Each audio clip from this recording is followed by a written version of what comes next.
창세기가 전하는 복음 그 65번째 시간입니다. 오늘은 이제 창세기 33장 말씀을 우리가 함께 나누고자 합니다. 우리가 2026년 하나님의 손을 경험하라 라는 표현을 가지고 우리가 함께 기도하고 있습니다. 그렇죠?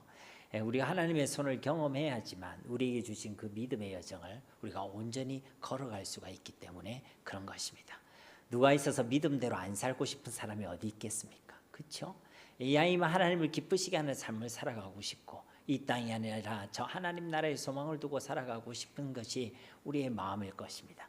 그런데 우리의 모습은 어떻습니까? 때때로 그 믿음 가운데 걸어가는 우리의 모습을 보며 감사하며 하나님을 찬양할 때도 있지만 때로는 그 믿음대로 살아가지 못하는 우리의 모습을 보면서 실망하고 낙심할 때도 있다는 것이죠. 그러나 우리가 분명히 기억하고 우리가 분명히 알고 있는 사실은요, 우리가 우리의 손으로 우리의 인생과 이 믿음의 여정을 걸어가려고 할 때 우리는 반드시 실패하게 된다는 것입니다. 그러나 우리의 삶 가운데 하나님의 손을 경험하고 그 하나님의 손을 의지하며 걸어갈 때는 우리 이 믿음의 여정을 온전히 걸어가고 또 끝까지 걸어가게 되는 줄로 믿습니다. 그래서 오늘도 우리 주신 이 말씀을 통해 우리 주신 그 믿음의 여정을 온전히 걸어갈 수 있는 그 하나님의 손을 경험할 수 있는 은혜가 있기를 예수님의 이름으로 간절히 축원드립니다. 먼저 1절 말씀 우리 다시 한번 봉독해 보겠습니다. 야곱이 눈을 들어 보니 에서가 400명의 장정을 거느리고 오고 있는지라 그의 자식들을 나누어 레아와 라헬과 두 여종에게 맡기고.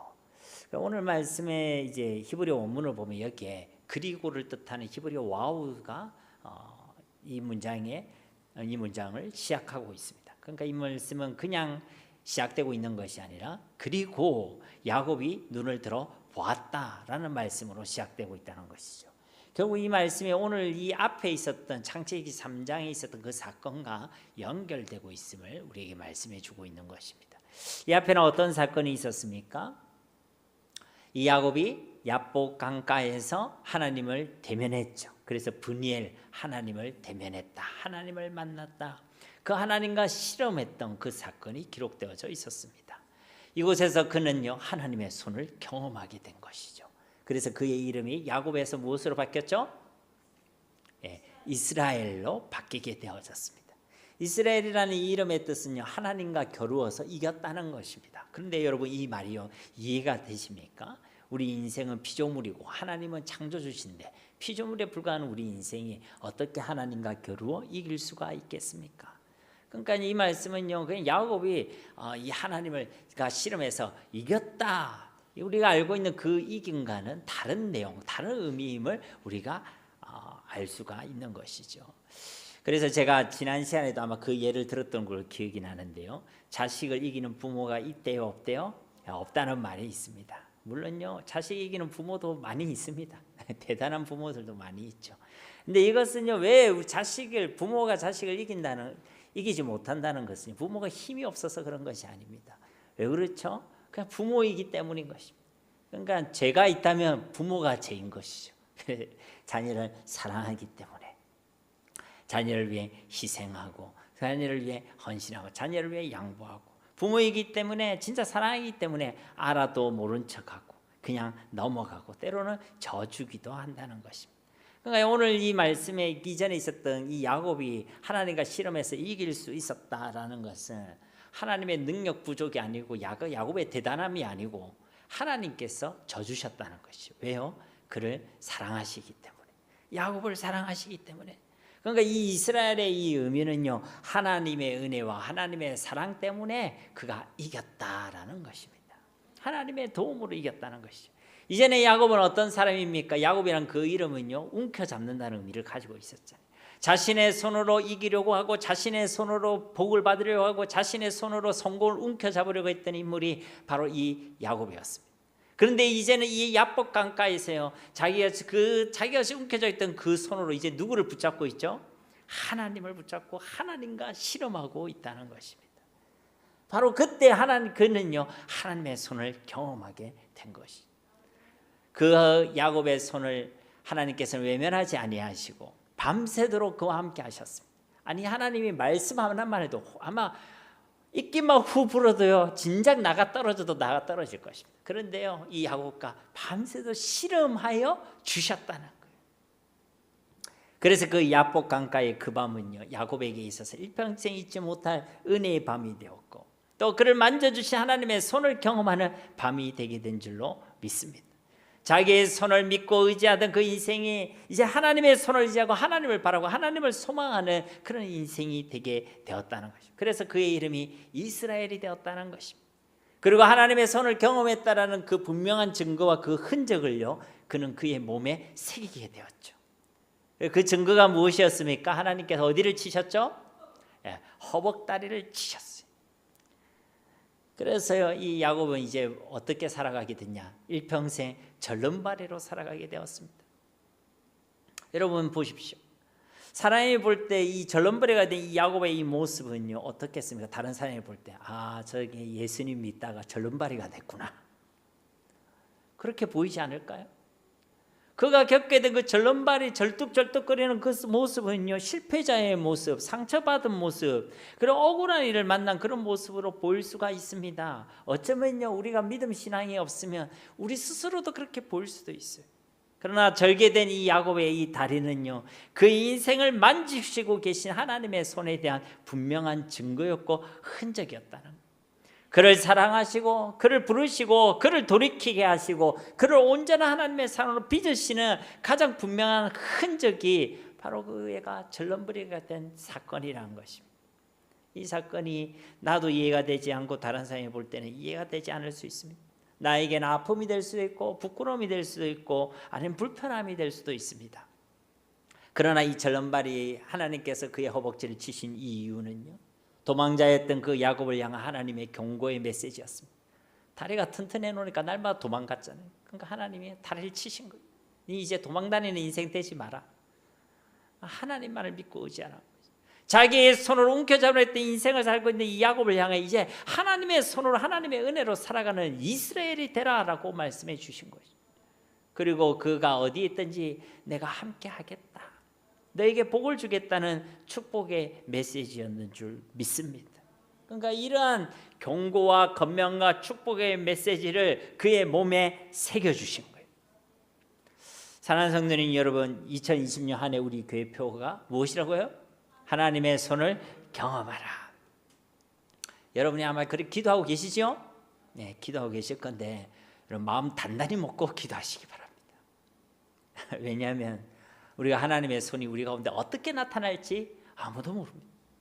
우리 앞에 홍해가 갈라지고 여리고성이 무너지는 기적과 표적을 경험하게 하실 수도 있고, 저 엘리야의 기도에 손바닥만한 그 구름을 통해 큰 비들을 쏟아내셨던 우리의 기도에 반드시 응답하시는 하나님을 경험하게 하실 수도 있습니다. 그러나 반대로 우리가 기대와 다른 일이 일어날 수도 있습니다. 이스라엘 백성들처럼 우리를 강약길로, 더 깊은 강약길로 우리를 이끌고 가실 수도 있고, 또 다니엘과 그 세 친구들처럼 때로는 불못에 때로는 사자굴에 우리를 던져주실 수도 있고, 또 요셉과 같이 억울한 일을 당하게 하실 수도 있고, 또 바울과 같이 일평생 기도해도 응답해 주시지 않았던 그런 육신의 가시를 품게 하실 수도 있고, 또 이 야곱의 경우와 같이 일평생 간직해야 될 아픔과 불편함을 짊어지게 하실 수도 있다는 것입니다. 그러나 분명한 사실은 우리가 그것을 다 이해하든지 이해하지 못하든지 우리를 만지시고 우리를 인도하시고 우리 가운데 역사하시는 그 하나님의 손은 항상 선하시고 완전하시고 실수가 없으시고 가장 복됨을 믿으시기를 바랍니다. 여러분 그런 믿음이 있어야 돼요. 예레미야서 29장 11절 말씀에도 여호와의 말씀이니라, 너희를 향한 나의 생각을 내가 아나니 평안이요 재앙이 아니니라, 너에게 미래와 희망을 주는 것이니라. 하나님의 그 손이 우리를 이끌고 가는 그곳은 재앙이 아닌 줄로 믿습니다. 항상 평안이고 언제나 사랑임을 믿으시기를 주님의 이름으로 축복합니다.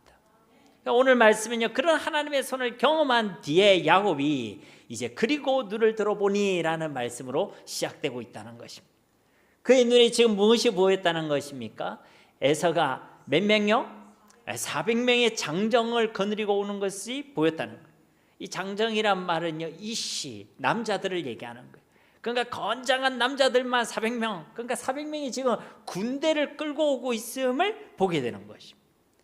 이전에 창세기 32장 6절과 7절 말씀해 보시면요, 사자들이 야곱에게 돌아와 이르되 우리가 주인의 형 에서에게 이른즉 그가 400명을 거느리고 주인을 만나려고 오더이다. 야곱이 심히 두렵고 답답하여 자기와 함께한 동행자와 양과 소와 낙타를 두 떼로 나누고, 그 야곱이 에서를 만나는 것이 두려워서 먼저 사람을 보냈었죠. 근데 그 사람들이 돌아와서 보고를 했어요. 주인님 큰일 났어요. 지금 형 에서가요 400명의 군대를 끌고 지금 오고 있습니다. 그러니까 지금 야곱이 이것을 짓기 때는 직접 본 것도 아니에요.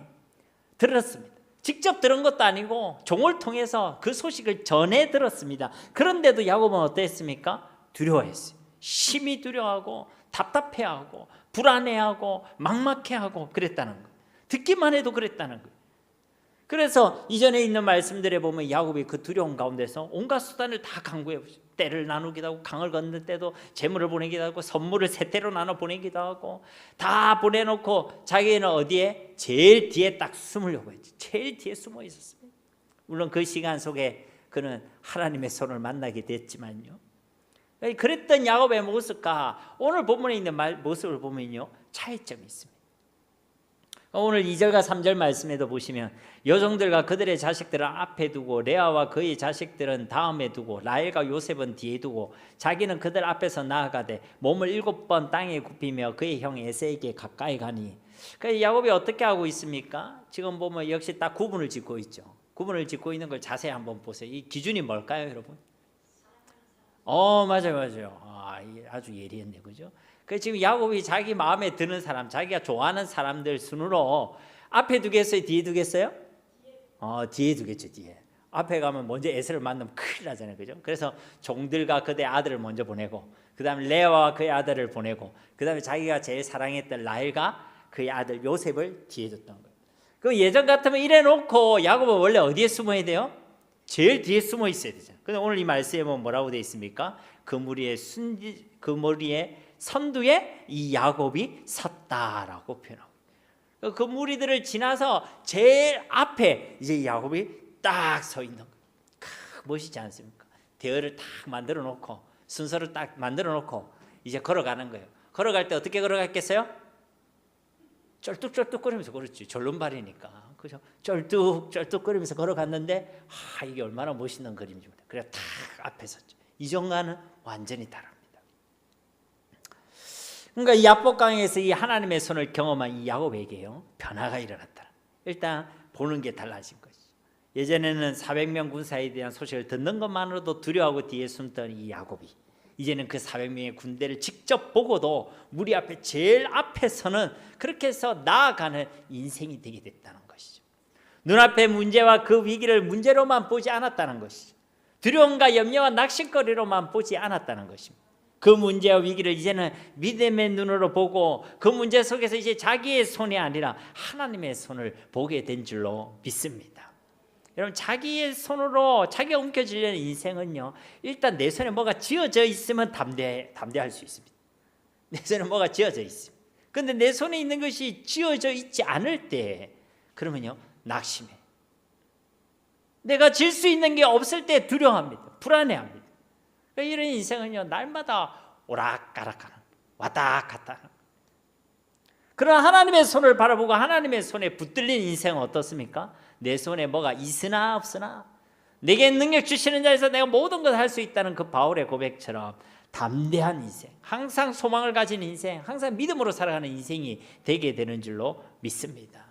그러니 사랑하는 성도 여러분, 내가 내 손으로 내 문제를 해결하려는 인생을 살아가지 마시고 하나님께서 하나님의 손으로 나의 문제를 해결해 주시는, 문제를 해결받는 인생을 살아가시기를 주님의 이름으로 축복합니다.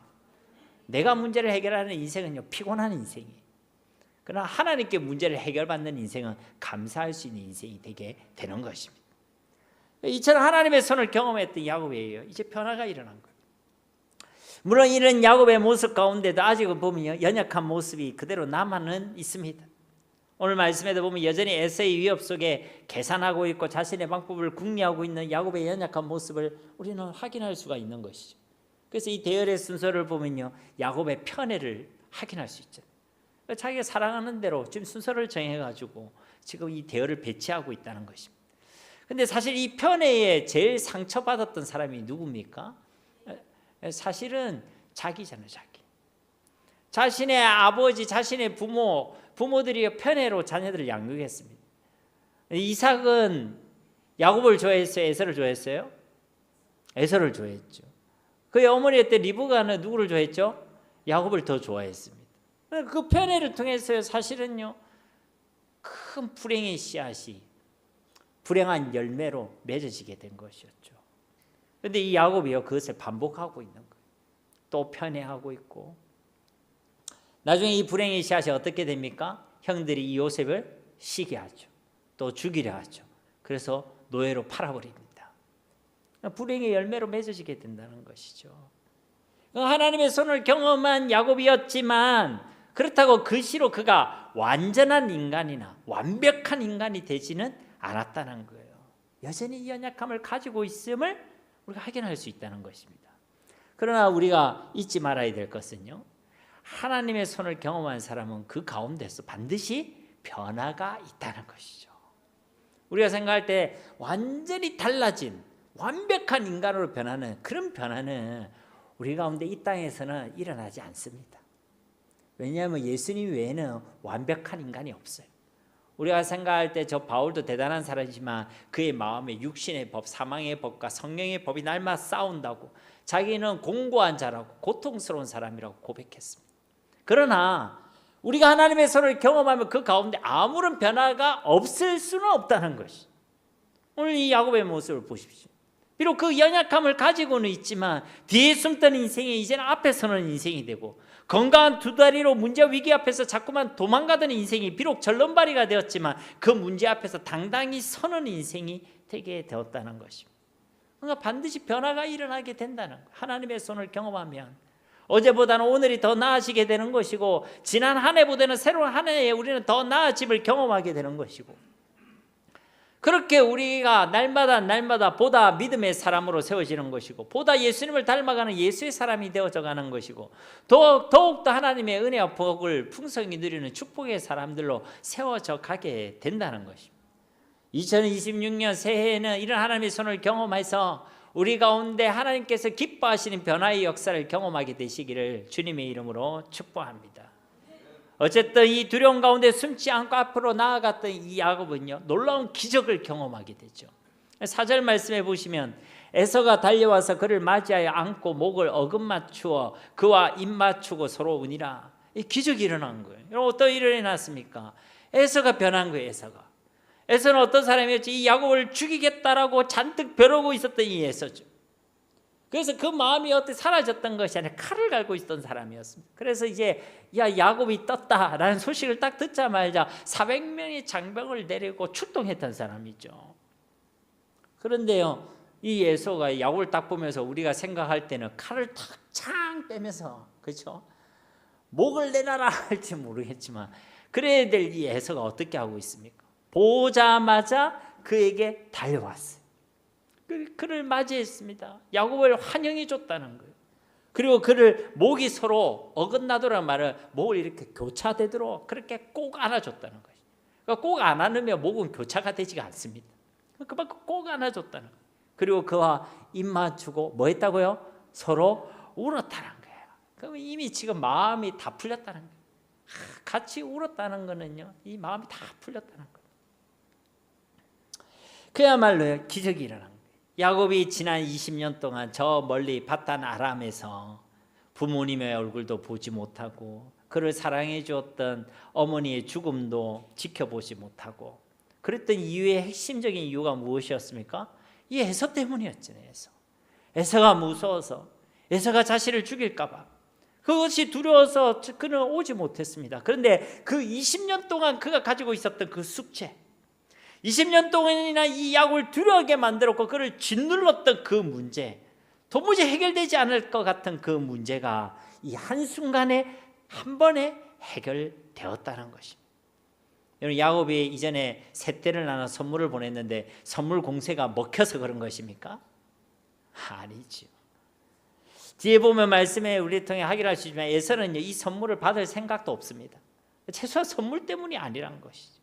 누가 이 에서의 마음을 만져주신 것입니까? 하나님의 손이 이 에서의 마음을 만져주신 줄로 믿습니다. 그래서 동생을 죽이려던 그의 마음이 20년 동안 칼을 갈고 있던 그의 마음이 이제는 동생을 환영하고 맞이하는 마음으로 그를 꼭 안아주고 입 맞추고 함께 울 수 있는 부드러운 마음으로 하나님께서 그의 마음을 만져주신 줄로 믿습니다. 우리에게도 이런 기도의 제목들이 있을 수 있습니다. 오랜 상처들, 사람들로 받은 오랜 아픔들, 또 깨어진 관계들이 있을 수 있습니다. 이런 모든 아픔들과 깨어진 관계들 속에 이런 하나님의 손이 경험되어지기를 주님의 이름으로 축복합니다. 물론 이 가운데서 야곱이요 아무것도 안 한 것은 아닙니다. 그는 정말 자신이 형에게 잘못한 것 진심으로 뉘우치고 있습니다. 그래서 그는요 에세에게 할 수 있는 최선의 사죄의 모습을 보여주고 있죠. 그래서 사죄와 하친의 선물을 보내기도 했고 오늘 말씀처럼 에세에게 나아갈 때에 3절 말씀에 보면 그 걸음을 절뚝거리면서도 7번 땅에 굽히며 그의 형 에세에게로 가까이 갔다라고 말하고 있습니다. 그러니까 나아갈 때 절뚝절뚝대면서도 한 번 절하고 또 절뚝절뚝대면서 한 번 절하고 그러니까 7번이라는 거는요 그만큼 그가 진심으로 이 에세에게 사죄를 하고 있다는 것입니다. 그런데 그런 걸음 가운데 하나님이 일하시고 역사하시고 그 깨어진 관계와 상한 에세의 마음을 하나님께서 만져주셨다는 것입니다. 그렇습니다. 깨어진 관계의 회복의 키는요 반드시 분명히 하나님께 있습니다. 그런데 그렇다고 내가 가만히 있기만 하는 것은 하나님께서 기뻐하시는 것이 아닙니다. 나는 아무것도 안 하면서 나는 가만히 있으면서 나는 아무런 사죄도 용서도 하지 않으면서 하나님이 알아서 할 것이야 라고 하는 것은요 무책임한 것입니다.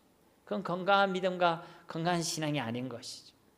우리는 그 영혼을 위해 간절히 하나님께 기도하면서 우리 편에서도 먼저 다가가고 먼저 용서를 구하고 아니면 내가 먼저 용서하는 것이 있어야 될 줄로 믿습니다. 목사님 그러면 누가 먼저 다가가야 되겠습니까? 은혜 받은 사람이 먼저 다가가면 되는 겁니다. 성숙한 사람이 먼저 다가가면 되는 것입니다. 그거 가지고 자존심 싸움하는 사람이 있어요. 여러분 이건 자존심의 문제가 아니에요. 가만히 놔두면 마귀의 통로가 됩니다.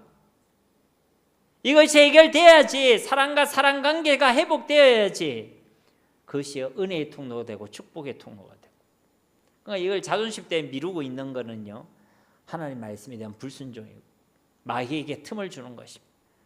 내가 이 틈만큼은 놔둘 테니까 마귀야 이 틈으로 와라 이 말과 다를 바가 없다는 것이죠. 다를 바가 없다는 것입니다. 그러나 우리가 순종함으로 우리가 먼저 다가갈 때에 내가 그를 용서하든지 내가 먼저 사죄를 구하든지 그때에 우리는 이 에세의 마음을 만져주셨던 그 하나님의 손을 우리가 경험하게 될 줄로 믿습니다.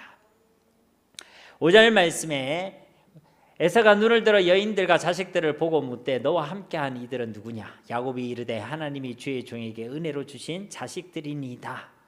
그러니까 에서가 이 재의 기쁨을 나눈 후에 그제서야 이제 주변의 여인들과 자식들이 보이게 됐다는 것이죠. 그러니까 에서가 야곱과의 재를 그만큼 기뻐했다는 거예요. 그만큼 기뻐했는데 이제 그 가운데서 이제 정신을 차리고 보니까 여인들이 있고 자식들이 있다는 거예요.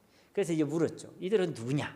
이제 야곱이 뭐라고 얘기하냐면 하나님이 주의 종에게 은혜로 주신 자식들입니다.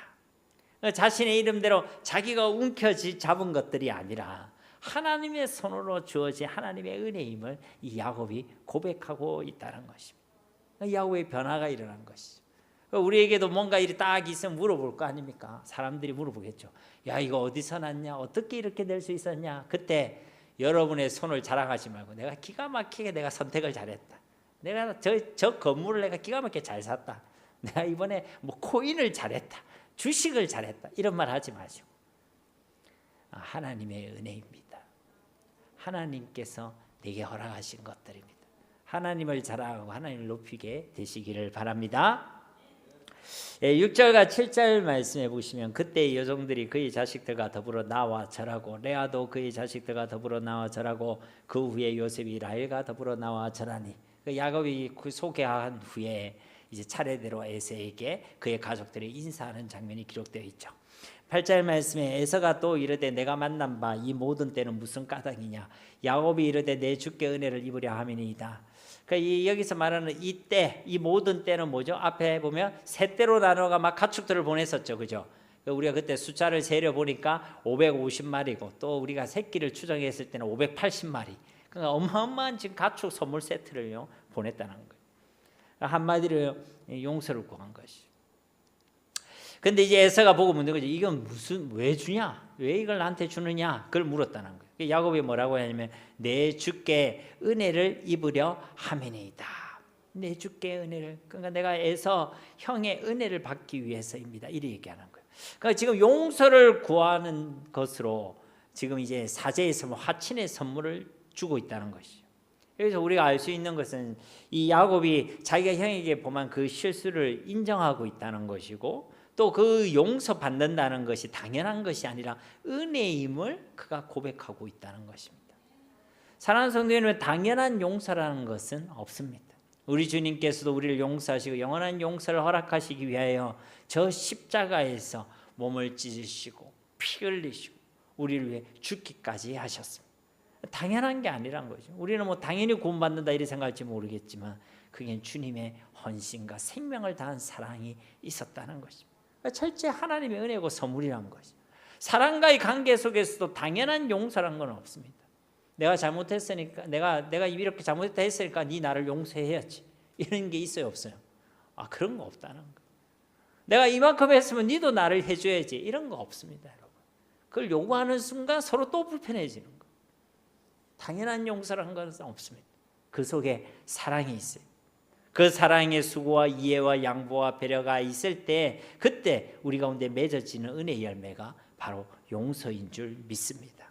그래서 오늘 말씀에 이 야곱도요 자신을 극도로 낮추고 있고 그 용서를 당연한 것이라 얘기하지 않고 은혜라고 표현하고 있는 것입니다. 9절 말씀에 에서가 이르되 내 동생아 내게 있는 것이 족하니 네 소유는 네게 두라. 그러니까 이 에서가 마음이 풀어진 게 적어도 이 보낸 때 재물 때문이 아니란 걸 알 수가 있죠. 그죠? 이건 뭐 난 족하니까 그냥 가져가라. 가져가도 상관없다는 겁니다. 10절 말씀 우리 함께 봉독해 보겠습니다. 야곱이 이르되 그렇지 아니하니이다. 내가 형님의 눈앞에서 은혜를 입었사오면 청하건대 내 손에서 이 예물을 받으소서. 내가 형님의 얼굴을 배운즉 하나님의 얼굴을 본 것 같사오며 형님도 나를 기뻐하심이니이다. 아멘. 그러니까 이 야곱이 이 에서의 모습을 보면서 지금 누구의 얼굴을 봤다고 고백하고 있죠? 네, 하나님의 얼굴. 하나님의 얼굴을 봤습니다. 그 형이 자신을 환대해주고 기뻐하고 끌어안아주는 그 모습을 보며 이 야곱은요 하나님의 얼굴을 보았다는 것입니다. 적어도 내 선물 공세가 먹혔어, 내 작전이 성공했어 그런 것이 아니라 하나님께서 일하셨구나. 하나님의 손이 우리 형을 만져주셨구나. 이 기적이 이 은혜가 하나님의 일하심임을 이 야곱이 알았다는 것입니다. 그러니까 우리에게 일어난 하나님께서 우리의 삶을 만져주시고 우리를 인도해 주셨을 때 우리 역시도 이 하나님의 손을 하나님의 얼굴을 볼 수 있어야 될 줄로 믿습니다. 하나님께 영광 돌려야 된다는 것이죠. 11절 말씀도 보시면 하나님이 내게 은혜를 베푸셨고 내 소유도 족하오니 청하건대 내가 형님께 드리는 예물을 받으소서 하고 그에게 강건함에 받으니라. 이 야곱이 자신의 모든 것이 누구의 은혜라고요? 하나님의 은혜임을 고백하고 있는 것입니다. 12절에서 14절 말씀에 보시면 에서가 이르되 우리가 떠나자 내가 너와 동행하리라. 야곱이 그에게 이르되 내 주도 아시거니와 자식들은 연약하고 내게 있는 양떼와 소가 새끼를 데리고 있은즉 하루만 지나치게 몰면 모든 떼가 죽으리니 청하건대 내 주는 종보다 앞서 가소서. 나는 앞에 가는 가축과 자식들의 걸음대로 천천히 인도하여 세일로 가서 내 주께 나아가리이다. 에서가 지금 야곱에게 제안하고 있죠. 뭐라고 제안하냐면 함께 가자, 동행하자 이렇게 얘기하는 거예요. 근데 이 동행하다라는 이 의미를 보면요 앞에서 가는 것을 얘기합니다. 내가 네 앞에서 가겠다. 그래서 이전에 우리 개역한글 성경에 보면 이 구절을 뭐라고 번역하고 있냐면 내가 너의 앞잡이가 되리라 그렇게 번역하고 있습니다. 그러니까 안내자가 되어주겠다는 거예요. 광야의 그 길에 길잡이와 보호자 안내자가 되어주겠다는 것입니다. 당시 광야에는요 사나운 짐승들도 있고 강도떼들도 있었죠. 그 길을 내가 앞장서서 가주겠다 그렇게 말씀하고 있다는 것이죠. 다시 말하면 야곱을 해하려던 그 400명의 군대가 이제는 야곱을 호위하는 400명의 군대가 되어 주겠다라고 이 에서가 말하고 있는 것입니다. 상황이 역전됐다는 것이죠. 놀라운 반전이 일어나게 됐다는 것입니다. 누구의 은혜로 말미암아? 하나님의 은혜로, 하나님의 손으로. 우리의 삶의 걸음과 우리의 기도와 간구 가운데도 이런 반전의 역사, 역전의 은혜가 있기를 주님의 이름으로 축복합니다. 어쨌든요, 이 에서의 제안을 야곱은요 거절하고 있습니다. 여기에 몇 가지 이유가 있죠. 첫 번째는 이 야곱이 스스로 밝히고 있듯이 이 에서의 이동 속도를 자신들이 따라가는 것이 버겁기 때문이라고 그가 고백하고 있습니다. 13절 말씀에 보면 자기 자식들도 지금 어리죠. 한참 어립니다. 그런데 빨리 이동하기가 쉽지 않죠. 오랜 여행으로 지금 현재 자신들과 그리고 가축들도 지쳐 있죠. 그래서 지금 이 400명의 튼튼한 사람들 속도에 맞추면 우리 다 죽을 것 같다. 그래서 우리 함께 가기가 좀 힘듭니다. 이 얘기를 하고 있죠. 두 번째로 야곱이 이것을 거절한 이유는요, 이 야곱이 가야 될 곳은 지금 세일이 아닙니다. 이 세일 땅은 이 에서가 정착한 곳이잖아요. 그래서 이 사해 아래쪽에 있는 동네인데 여기는 가나안 땅이 아니에요. 지금 이 야곱이 가야 될 곳은 약속한 땅 가나안 땅에 들어가야 되잖아요. 그죠? 그래서 이 세일로 가면 안 됩니다. 이 정신없는 상황 가운데서 야곱은요 자신이 가야 될 그 목적지를 잊지 않고 있다는 것입니다. 우리는 분위기에 휩쓸려서요 엉뚱한 데를 가기를 잘하는 사람들이거든요. 지금도 이 야곱도 그런 분위기 속에 편성해서 세일 땅으로 그냥 쑥 갈 수도 있습니다. 지금 형을 만나서 기분 좋잖아요.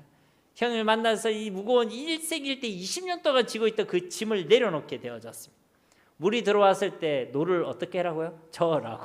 그러니까 형 에서와 관계가 지금 좋아졌을 때 이제 이 형과의 관계를 더 개선하고 더 깊어지, 더 진전시키기 위하여 충분히 따라갈 수도 있겠죠. 이왕 강하게 가는 거, 자기들이 혼자서 위험천만하게 가는 것보다 400명이랑 장정의 호의를 받으면서 딱 가면 얼마나 안전하겠습니까? 그러면 그게 보호도 받고, 그 형이 먼저 터전을 딱 있으니까 그게 가가지고 좀 대접도 받고. 그런데 그 야곱은요, 그 가운데서도 하나님의 약속을 기억하고 있다는, 자신이 가야만 하는, 자신이 정착해야 될 그 목적지를 잃지 않고 있다는 것입니다. 이 땅에 많은 그리스도인들이 환경과 상황에 매여 분위기에 편성해서 목적지를 잃어버린 경우가 많이 있습니다.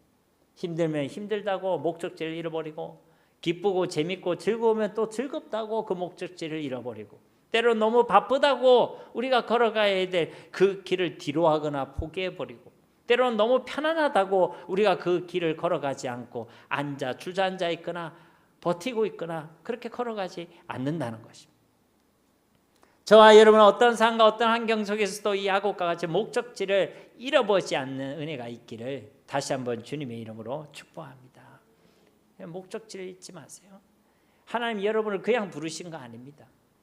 여러분을 통해 하나님께서 기대하시는 것들이 있어요. 부르신 소명이 있고 맡기신 사명이 있고 여러분들을 통해서 하나님께서 하시고자 하시는 일들이 있습니다. 그러니까 여러분이 가야 될 그 목적지를 끝까지 걸어가는 거예요. 그러려면 우리 이 길에서 우리가 하나님의 손을 반드시 경험해야 될 줄로 믿습니다. 여기까지 이제 야곱이 잘한 거예요. 야곱이 잘했다는 것은, 여기까지란 말은 야곱이 또 실수하고 있다는 것을 알 수가 있죠. 그럼 어떤 실수를 하고 있느냐? 자, 15절부터 17절 말씀에 보면 에서가 이르되 내가 내 종 몇 사람을 네게 머물게 하리라. 야곱이 이르되 어찌하여 그리하리이까? 나로 내 주께 은혜를 얻게 하소서 하며 이날에 에서는 세일로 돌아가고 야곱은 숫곳에 이르러 자기를 위하여 집을 짓고 그의 가축을 위하여 우리간을 지었으므로 그 땅 이름을 숫곳이라 부르더라. 그 이제 에서가 그러면 400명 중에 몇 사람이라도 좀 남겨두는 건 어떻겠니? 하니까 그것도 이제 거절하죠. 그래서 그냥 우리가, 왜냐하면 지금 이 야곱이 내가 나중에 우리끼리 가서 우리 속도에 맞춰서 우리끼리 가서 세일로 가겠다 이랬거든요. 근데 이 결과적으로 보면 세일로 안 갑니다. 왜냐하면 이제 자기가 가야 될 목적지가 있기 때문에 그렇죠. 근데 이제 사람을 남겨놓으면 눈치 보이잖아요, 그죠? 그래서 그것도 거절합니다. 여기까지 이제 잘한 거예요. 그러니까 지금 이제 이 야복 강가를 건너서 이 에서를 만난 곳을 중심, 이제 이 지역이 이제 브니엘 주변인데, 그러면 이 브니엘에서 남쪽으로 내려가면 세일로 가는 것이고, 여기서 약속의 땅 서쪽으로 가면 이제 헤브론 가나안 땅이 나오는 거예요. 그러니까 이제 서쪽으로 계속 가야 되는데 그 서쪽으로 가던 도중에 어디에 지금 딱 정착을 하면 숫곳이라는 곳에 정착을 했습니다. 여기에서 여러분에게 문제를 내보면요, 이 숫곳은 가나안 땅일까요? 가나안 땅이 아닐까요? 예, 맞습니다. 정확히 말하면 경계선에 있죠. 근데 엄밀히 말하면 가나안 땅이 아니에요. 근데 여기에 지금 이 야곱은 끝까지 어디를 가야 되냐면 가나안 땅에 들어가야 되는데 목적지에 가야 되는데 그 목적지로 가다가 멈췄다는 거예요. 끝까지 걸어가지 못하고 중간에 멈췄다는 거예요. 그래서 이 숫곳에 얼마나 머물러 있었느냐. 지금 자녀들이 다 어렸잖아요, 그죠? 어린 상황인데 이 창세기에는 얼마나 머물는지 잘 나타나 있지는 않지만 이 뒤에 나온 사건을 보면요, 이 제일 어린 딸 디나가 성년이 되어 있죠. 성년이 되어 있죠. 그러니까 이 딸 디나, 어린 디나가 성년이 될 때까지, 그리고 이제 세겜에 갔다가 이 일을 당하는 거잖아요, 그죠? 그러니까 그때까지 오랜 시간을 이 숫곳에 머물러 있었다는 것을 알 수가 있습니다. 여기에는 여러 가지 이유가 있을 수 있겠죠. 오랜 여행으로 인해서 피로해서 힘들어서 목적지를 가다가 멈추고 있겠죠. 그리고 이때 야곱의 상태를 생각을 해보면 이제 좀 갈급함이 없을 수도 있습니다. 왜냐하면 자신의 최대의 문제가 해결됐거든요. 에서의 문제가 해결됐기 때문에 영적으로 해이해져 있을 수도 있습니다. 그래서 목적지를 잃어버리죠. 그래서 이 17절 말씀에 보면요, 뭐 하고 있느냐? 그 숫곳에서 자기를 위하여 집을 짓고 그의 가축을 위하여 우릿간을 지었다. 숫곳의 의미가 우릿간이라는 의미입니다. 그러니까 초막이나 외양간과 같은 짐승들의 집, 짐승의 막사를 숫곳이라고 얘기하거든요. 그러니까 이전에 베들에서 이 야곱은 어떤 소원을 드렸습니까? 창세기 28장 21절과 22절 말씀에 보면 내가 평안히 아버지 집으로 돌아가게 하시오면 여호와께서 나의 하나님이 되실 것이요 내가 기둥으로 세운 이 돌이 하나님의 집이 될 것이요 하나님께서 내게 주신 모든 것에서 10분의 1을 내가 반드시 하나님께 드리겠나이다 하였더라. 그러니까 이 베델을 통해서 이 야곱이 약속하고 있는 것은 하나님의 집 베델의 소원을 드리고 있죠. 그런데 이 야곱은 지금 뭐 하고 있냐면 하나님의 집이 아니라 자기를 위한 집, 자기의 가축을 위한 집, 자기를 위한 삶을 턴하고 있음을 알 수 있습니다. 그래서 그 삶에 머물러 있죠. 하나님께 드린 그 약속을 이행하지 않고 그 언약을 향한 걸음을 멈추고 있다는 것입니다. 그래서 이 결과가 어떻게 되는지 우리는 뒤에 나중에 살펴보죠. 이 멈춤의 사건과 이 야곱의 결정이 후에는 그의 딸 디나와 관련해서 아주 끔찍하고 입에 담을 수 없는 그런 불행한 일이 일어나게 되는 단초가 되게 된다는 것을 알 수 있습니다. 그러므로 우리는요, 앞서 말씀을 나누었듯이 목적지를 잃어버리면 안 되는 거예요. 우리에게 주신 그 사명의 길, 소명의 길, 우리에게 가라고 하신 그 목적지를 우리는 끝까지 걸어가야 될 줄로 믿습니다. 이 길에 영적인 해이함도 없어져야 될 것이고 지치고 곤비케 하는 우리 가운데 하나님이 공급해 주신 새 힘도 필요한 줄 믿습니다. 마지막으로 이제 18절에서 20절 말씀 우리 함께 봉독하겠습니다. 야곱이 밧담 아람에서부터 평안히 가나안 땅 세겜 성읍에 이르러 그 성읍 앞에 장막을 치고 그가 장막을 친 밭을 세겜의 아버지 하몰의 아들들의 손에서 베크시타에 샀으며 거기에 제단을 쌓고 그 이름을 엘로헤 이스라엘이라 불렀더라. 아멘. 이 야곱이 이제 그 숫곳을 떠나서 마침내 가나안 땅 세겜에 이르렀다는 거예요. 이제야 목적지에 왔습니다. 이 가정에는 뭐 어떤 일이 있었는지는 잘 모릅니다. 이 숫곳에 있다가 왜 세겜으로 갔는지, 그게 계속 정착해 있을 것만 같은 이 야곱을 또 무엇이 그와 가이금 그곳을 떠나 약속의 땅으로 들어가게 했는지 그것은 드러나 있지 않습니다. 어쨌든요, 마침내 이 목적지에 도착했다는 것이죠. 이 마지막 단락이 이 세 절 말씀 속에서요, 우리가 기억할 것이 두 가지가 있습니다. 첫째는 이 여정을 하나님께서 인도하셨다는 사실입니다. 그것도 18절 말씀처럼요, 평안히 인도하셨다는 거예요. 근데 여러분, 이 평안이란 말이 맞나요, 여러분? 처음에 이 가나안 땅을 떠나서 밧다 아람으로 가는 과정도, 또 밧다 아람에서 다시 가나안 땅으로 돌아오는 과정도 정말 평안했던 건가요? 야곱의 입장에서는요, 평안하지 않았는지 모르겠습니다. 그러나 하나님께서는 이 길을 평안히 아무 문제 없이 인도해 가셨다는 것이죠. 이 여정 가운데 야곱은 자충우돌하고 있습니다. 그러나 그 과정 속에서도 하나님의 마음, 하나님의 역사는 평안이었다는 것이죠. 그 모든 시간들을 통해 야곱을 낮추시고 야곱을 만지시고 온전한 이스라엘로 세워 가셨다는 것입니다. 진실로 우리의 삶을 하나님께서는 평안히 인도하고 계심을 믿으시기를 바랍니다. 그 속에서 우리는 자충우돌하고 있을지 모르겠습니다. 그러나 하나님 우리를 평안히 우리를 인도하고 계신다는 것입니다. 또 이 마지막 단락을 통해 우리가 기억할 것은요, 이 야곱이 이 약속의 땅에 와서 비로소 하나님을 향하여 엘 엘로헤 이스라엘이라고 고백하고 있다는 것입니다. 엘 엘로헤 이스라엘이란 말은 하나님은 이스라엘의 하나님이십니다라는 의미입니다. 이 이스라엘은 당연히 누구를 얘기하겠어요? 야곱을 얘기하는 것이죠. 야곱을 얘기하는 것입니다. 하나님, 야곱의 하나님이십니다라고 이 야곱이 제단을 쌓고 하나님을 향해 고백하고 있다는 것입니다. 이전에 이 야곱은 조상들의 하나님을 알고 있었습니다. 아브라함의 하나님, 그의 아버지 이삭의 하나님. 그런데 이제는 이스라엘의 하나님, 야곱의 하나님, 나의 하나님으로 그가 고백하고 있다는 것입니다. 그의 믿음이 이전보다는 더 성숙하고 성장해졌다는 것을 알 수가 있는 것입니다. 저와 여러분에게도 주신 믿음의 여정들이 있습니다. 우리에게도 가라 명하신 목적지, 사명의 길, 소명의 길이 틀림없이 있습니다. 우리에게도 주신 십자가의 길이 있고 주님을 끝까지 따라가야만 하는 제자의 길이 틀림없이 있습니다. 우리는 이 믿음의 여정 그 길 가운데서 엘 엘로헤 이스라엘의 그 하나님을 만나야 될 줄로 믿습니다.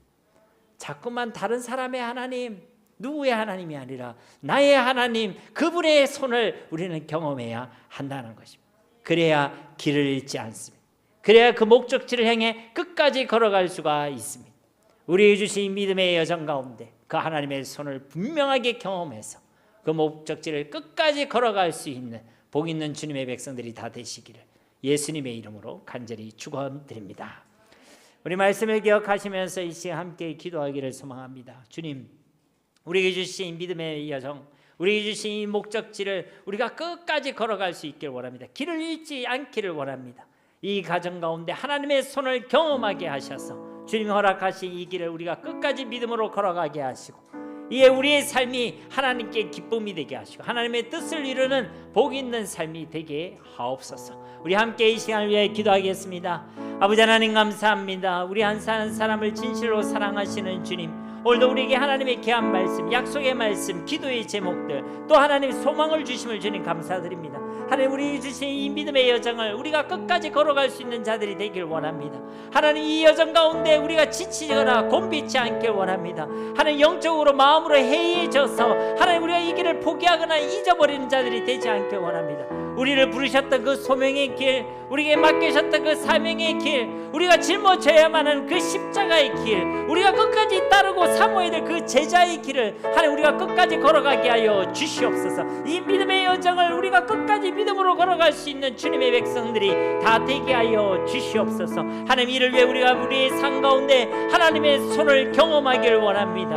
하나님, 우리의 기도의 제목 가운데, 우리의 연약함 가운데 이 하나님의 손을 경험하기를 원합니다. 그 안에서 우리를 변화시켜 주시는 하나님, 우리를 보다 믿음의 사람으로, 소망의 사람으로, 은혜의 사람으로 세워가시는 그 하나님의 손길을 경험할 수 있기를 원합니다. 주, 우리 기도의 제목 가운데 일하시고 역사하신 하나님을 경험할 수 있기를 원합니다. 하나님, 그 길이 때로 우리가 이해하지 못하는, 하나님 우리가 주님 주시는 그 흔적이 우리가 이해하지 못하는 것들이라 할지라도, 하나님 우리에게 보여주신 그 길이 강약 길이라고 할지라도, 고난과 어려움과 상처의 길이라 할지라도, 하나님 그 속에서 하나님의 손을 확신하며 하나님의 선하심을 확신하게 하시고 주님의 사랑을 확신하게 하시고 우리 실수하지 아니하신 완전하신 하나님을 확신하게 하여 주시옵소서. 그래 담대함으로 나아가게 하시고 믿음으로 살아갈 수 있는 주님의 백성들이 다 되게 하여 주시옵소서.